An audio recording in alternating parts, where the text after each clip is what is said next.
Hello, everyone, and welcome to McGill Cares webcast series supporting family and informal caregivers. I'm Claire Webster, a former caregiver, certified dementia care consultant, and founder of McGill University's Dementia Education Program.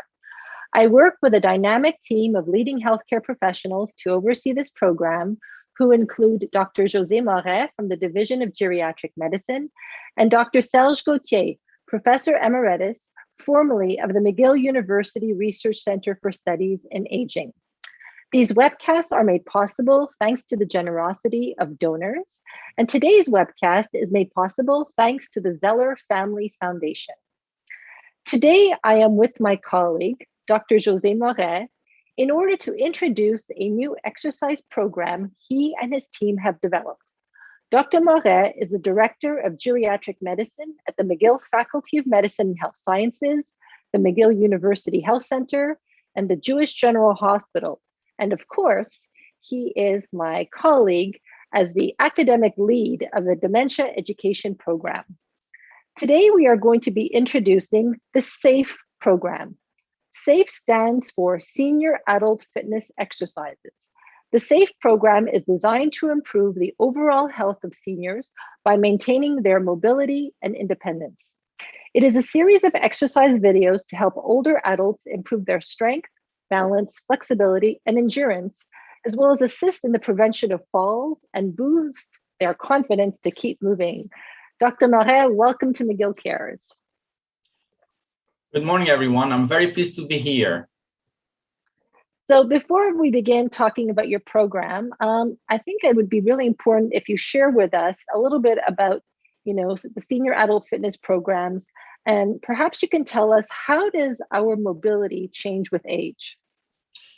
Yes, I can explain mobility and changes with age in broad strokes, as we will go into more details in a few minutes. Think about an inverted triangle where our capacity to move lessens with age, then we increase the risks of having falls.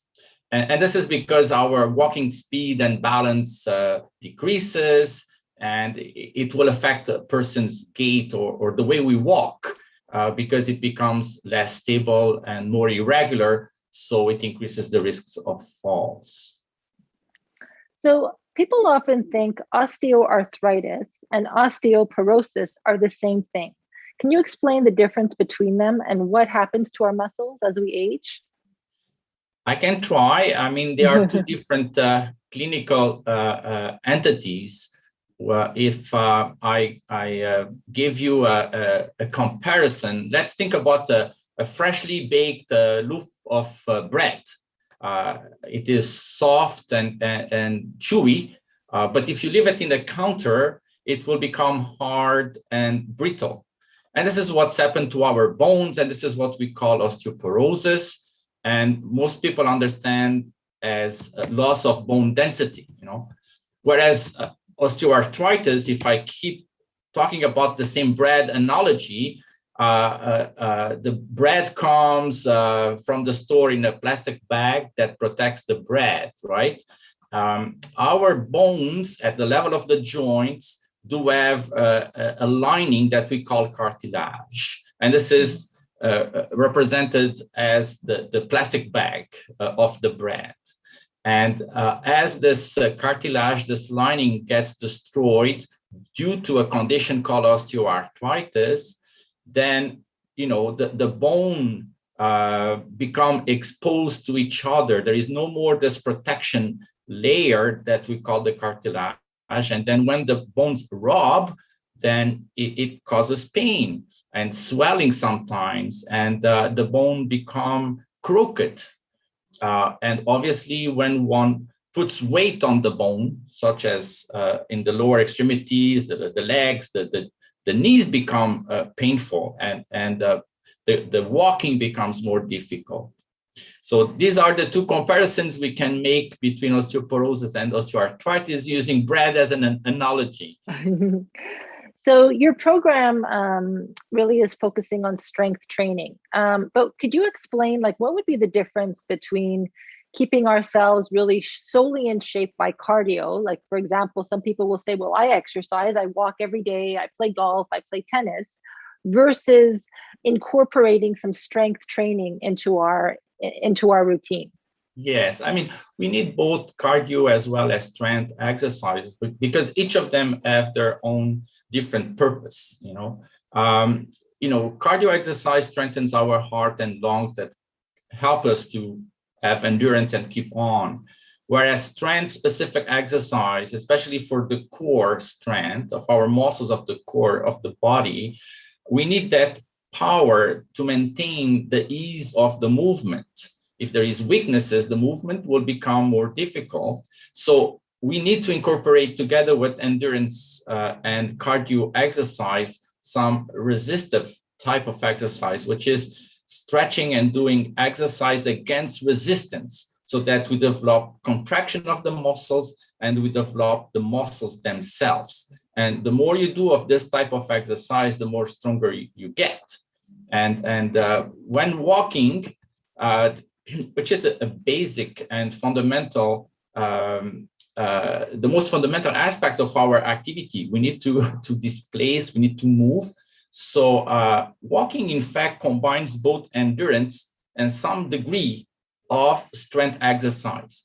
And if you add to that climbing stairs, you develop even more resistive type of exercise, and you develop more strength and more power. So we tend to underestimate the benefit of walking, which is accessible to most older persons as opposed to running. So I am in favor of encouraging people in general to be walking at least 5,000 steps a day. And we will discuss this a bit more in order to remain autonomous and capable of staying at home as opposed to requiring assistance. So Dr. Morais, can you tell us why you and your team developed the SAFE program? About 3 years ago or so, I organized with my team a false assessment clinic. And my experience with it is that there is a limited impact on improving older persons' walking capacity. And we know that exercise is a major way of reducing falls. For this reason, I felt as addendum to the clinic to develop an exercise program based on what are the evidences of exercise and the appropriateness of this exercise for older persons at risks to fall. Fall is a real health issue in older people because about 30% of community dwelling older persons do have a fall. And the problem is once you fall, you are meant to fall again. Like 50% of people fall on the same year, 1 or 2 more times. Well, falls leads to fractures in 10% of the cases. And 20% of these fractures are hip fractures, which is a serious health condition. 50% of seniors who sustain a hip fracture will need to be placed in a nursing home in the same year of the fall. And, falls are responsible for 25% of the visits of seniors to emergency room. And they also cause traumatic brain injuries in 5% of the falls. So because of the consequences of falls, it is important to address this health issue. It becomes a public health issue. And exercise is probably one of the best ways of preventing these falls. Falls leads to mortality as well. It's the 6th leading cause of mortality in our older population. And our goal with our program is to keep seniors out of the emergency room and remain autonomous on their own homes and their community. So I guess that leads me to the next, or you've actually answered the question, why is it important for seniors to stay active? Yes, I mean, and this is easy to understand because we just leave this COVID pandemic in which, because of restrictions in going outdoors, distancing, etc., I have seen, it's my evaluation and many of my colleagues, a significant decrease in our mobility, the mobility of our older population. We call that deconditioning. Activity has health benefits that in all aspects of our lives. It decreases cardiac disease. It helps preventing high blood pressure. It maintains our joints flexible and maintain our strength. So it keeps persons autonomous and capable of staying at home. So because of all of these positive benefits of exercise, I'm a strong, I'm encouraging people to remain physically active in a level of exercise in which they are comfortable with, because we are not talking here about competitions. We are not talking here about the capacity to perform in specific competitions or games, but rather to derive health benefits and to remain autonomous and prevent negative aspects such as falls. So what is the biggest hurdle that keeps people from exercising once they reach a certain age? Well, there is many, one of which is applicable regardless of the age is our difficulty to initiate change in our lives. Even young people have difficulty to adopt another way of living, So same happens to older people. But in older persons, one aspect that we need to overcome is the fear of falling. And they know that if they start moving and do a certain level of exercises, they may make them more prone to fall. But this is wrong thinking, as we derive benefit from exercise to give us capacity and confidence so that the fear of falling will diminish and even will disappear completely. We also, older persons know that they have joints that are less performant, joints that are painful. They may have heard about osteoporosis and they are afraid of exercise. But the type of exercise we are proposing is accessible, amendable for them, shouldn't cause them increased pain. And in fact, they should improve their coordination, their power. Exercise can overcome many of their limitations that they feel in themselves. Obviously, as the person is quote unquote weaker, because they are more fragile, they have to overcome that resistance, understanding that through good nutrition, hydration, and exercise, they can regain their vigor that they have lost.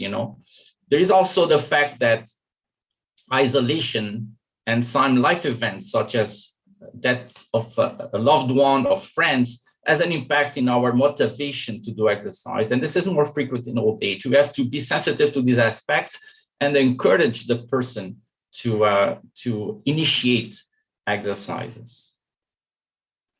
So, I'm just listening to what you're saying, and you say for older people, but I think a lot of what you're showing here today really applies to even younger people. I mean, I remember even myself, there was the word fear would come up in terms of preventing me to try certain activities. For example, like skiing, I never considered myself.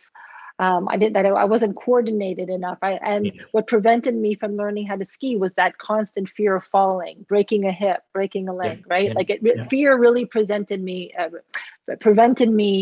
from pursuing an activity. And then I think of the word isolation. You talked a little bit about before about the impact of COVID, but it has really caused a lot of people to become almost like lethargic of all ages, right? We've all been used to being at home, cocooning. We're starting to lose that motivation, right? It's having an impact on people's mental health, on their physical activity.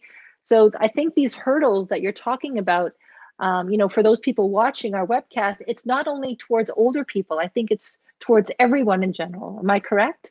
this is the reality of life, and it is very true what your remarks have just said. But I think that through exercise, older persons will gain confidence and capacity, and they will not depend any longer on others to make visits to them, but themselves they will initiate activities as their mobility has improved, so that they feel more confident going out, visiting or assisting to some community programs, etc. So exercise has this capacity of not only having an impact on physical capacity, but also on the psychological aspects of human beings. Obviously, we all need to have contacts with others. We feel reassured by a visit of a friend, of a family member. But if ourselves, we can initiate the contact, we can initiate the relationship, all of this brings even further benefits. So yes, activity is a good thing to do and is in fact a way of also overcoming isolation.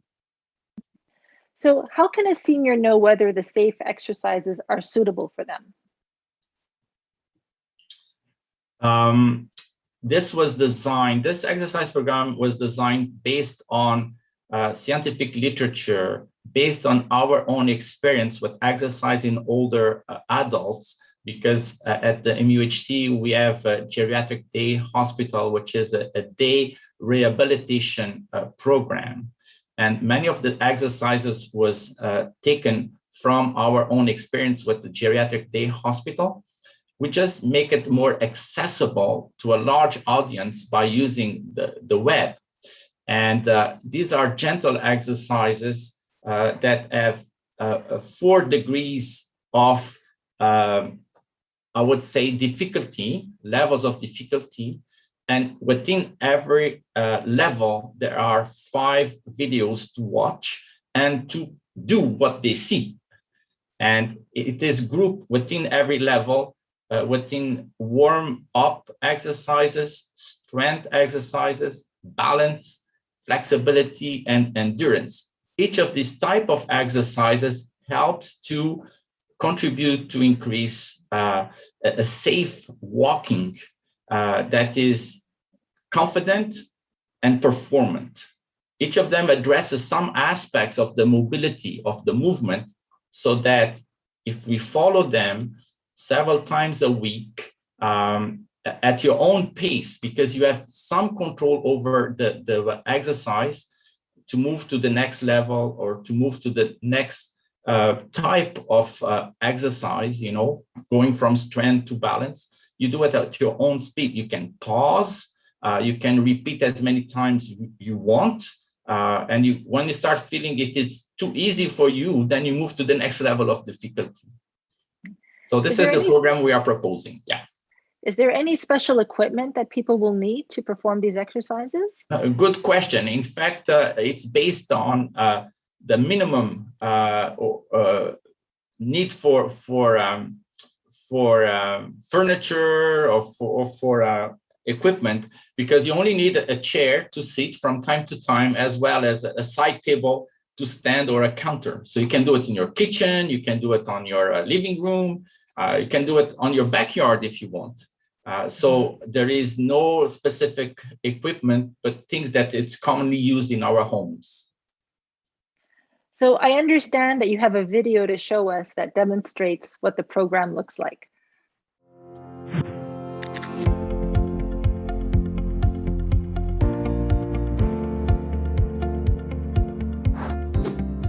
Hello, I'm Dr. Morais, and welcome to the Senior Adult Fitness Exercise Program, or SAFE for short. Our goal is to get older adults like you moving towards better health and a better quality of life. As a researcher and doctor of geriatric medicine for over 25 years, I have seen firsthand how a sedentary lifestyle exacerbates chronic health conditions as well as diminishes strength, balance, endurance, and flexibility, the 4 pillars you need for a solid mobility foundation. Did you know that 1 in 3 people over 75 fall every year? And once that happens, there is a higher probability that you will fall again. So the priority is, how can we help you to prevent falls? That's at the heart of SAFE, a home-based exercise program with 4 levels, each with 5 sections: warm-up, strength, balance, flexibility, and endurance. When done on a regular basis, it will help you feel stronger and more confident. You may know someone who has fallen, maybe it's you, and the fear of falling has kept you firmly rooted to one spot, embracing inactivity. Here's the simple truth: the more you don't move, the more you increase the possibility of falling. As you age, muscle tightens and lose their elasticity. Blood circulation slows and joints stiffen. I'm not telling you anything you don't already know. These are the very reasons a low-impact program like SAFE is for you. Let me tell you something else. You are valuable members of our community with things to teach us and much laughter to share. You want to keep doing these things.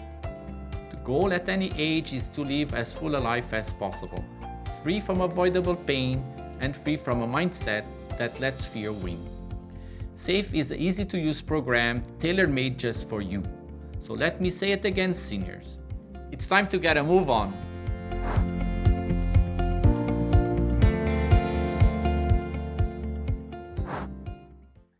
Wow, that was such a great video, Dr. Morais. From what I can see, the exercises cover the whole body. Is this correct? Yes, indeed, because we start with warm-up to prepare our hearts and lungs and joints into starting the specifics of exercise, which is based on the 4 pillars of exercise involving strength, the balance, the flexibility, and the endurance. And, each of them contributes to one aspect of mobility, of making walking easier. Because we need all of these in order to be walking safe. And once we walk better, then we can perform activities of daily living without fear of falling and remain autonomous. All right, so now I would really like to get into the actual details of the program. First of all, how much does it cost to participate in the SAFE exercise program? Well, Claire, there is no cost associated with it.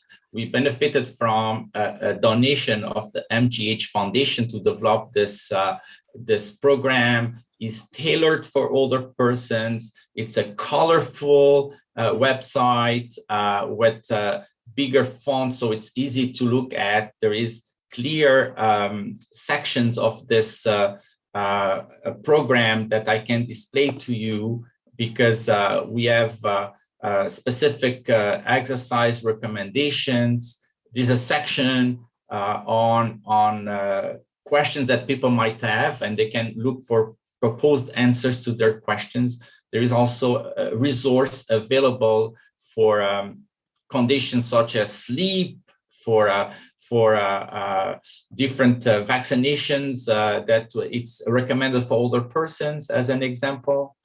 And obviously, there is the section for the exercise proper that they just need to click and then start exercise. The first video is, in fact, a general description of the types of exercises and what is expected from them, preparing them to start the exercise program. And then they do it at their own pace, according to their own satisfaction and evaluation of what they can do and not do. Is it only available in English? No, we made everything bilingual. People just need to click on the choice of their language that is situated at the top right side of their screen. And then everything is either English or French. I have to say, I'm so incredibly impressed that this is available for free, thanks to a very generous donation from the Montreal General Hospital Foundation. I love when these types of important programs are made accessible to everyone. So where is it online, and when is it offered, and how do people register for it? Good question. I would say something that it is very relevant for your audience, Claire, because the program will be launched by January 2022, and your audience is already aware of it, and they can access these exercise program, if they go to our website that is disclosed here, safe-seniors.com. It's free, it's friendly to use, and I just want people to participate, do this exercise because the benefit is for themselves. So, and I think I just wish that there would be less visits to emergency room because of falls, and people will enjoy life as they feel more capable of doing things. And I think programs like this are very important because we know that as a result of COVID, unfortunately, a lot of the day programs that many seniors may have had access to have not yet come back up full swing. So this is something that once again they can access from home to be able to do. We will have a direct link to this website at the McGill Dementia Education Program's website, so people will be able to access it. There'll be a direct tab linking this program to ours. And I believe, Dr. Morais, that there are plans to also produce a manual that people could download. That's going to be a project in 2022. Yes, indeed. I see that you are well informed. It is a project we have to develop a PDF document containing explanation of the exercises as well as pictures, so that it's going to be easy for certain persons who have difficulty with electronic means of information, and so no access to the web, etc. They can look into their PDF document and follow it. So this will come in the next 6 months, and will be available in French and English as well. Yeah. Well, Dr. Morais, thank you so much for taking the time to be with us today and really launch this very important initiative, on behalf of the Division of Geriatric Medicine and in collaboration with the Montreal General Hospital Foundation. And of course, the McGill Dementia Education Program is so proud to support this initiative. Thank you. And thank you to all that have contributed, our physios, our kinesiologists, and the website company, and many people that made this possible. Thank you all. So this webcast is an initiative of the McGill Dementia Education Program, which is funded by private donations. Once again, I would like to thank the Zeller Family Foundation for supporting today's webcast. If you would like to make a contribution to our program or for more information, please visit us at mcgill.ca/dementia. And if you would like to join our mailing list in order to be notified about upcoming episodes of McGill Cares, as well as other important programs and resources from us, please sign up at Watch McGill Cares webcast tab or email us at dementia@mcgill.ca. Thank you for watching.